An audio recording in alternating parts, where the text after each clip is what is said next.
मूळ महाराष्ट्रात एक संस्कार होता आणि महाराष्ट्राच्या संतांनी घातलेली परंपरा असेल किंवा समाजसुधारकांनी ज्या स्वरूपाची जातीपातीतली उसवलेली वीण होती किंवा जो जातीपातीचा सगळा दूषितपणा होता तो संपुष्टात आणण्याचा खूप मोठा प्रयत्न केला. त्यातून या 400-500 वर्षामध्ये महाराष्ट्रातली ती जातीपातीची वीण संपुष्टात येऊ पाहत होती आणि गेल्या अचानक 5-10 वर्षामध्ये ती वीण अगदी उसवून जाते की काय अशी परिस्थिती. विश्वसित त्या काही नावं नाही मला घेता येत, पण काही अतिशय स्वार्थी राजकारण्यांनी त्याचं फार वाटोळं करून ठेवलेलं आहे आणि मला त्याचं फार वाईट वाटतं, किळस येते.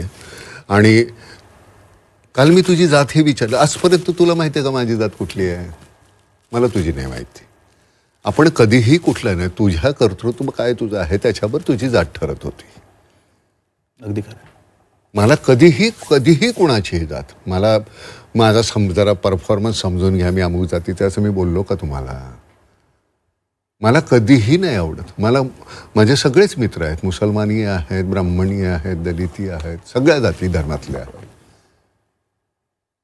मला कधी नाही विचारलं, मला कधी वाटलंही नाही हे नेमकं काय असतं. मी आईला प्रश्न विचारायचो. आई, आम्ही राहायचो मुरुडला, मुसलमानांचं घर होतं. मी अहमद, नजीरा, अनवरी, त्यांच्या 2 बायका होत्या, त्यांची मुलं सैफुल, लियाकत, दिलशाद, छगन, बाबला, ही सगळी मुलं.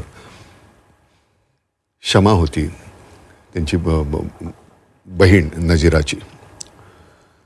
मुसलमान आणि हिंदू म्हणजे काय? तर मला तो प्रश्न नेहमी पडायचा की हे मुसलमान आहेत म्हणजे काय, त्यातला फरक. आई म्हणले काही नाही, त्याच्यात फरक नाही, ते फक्त वेगळा देव पुजतात एवढंच आहे.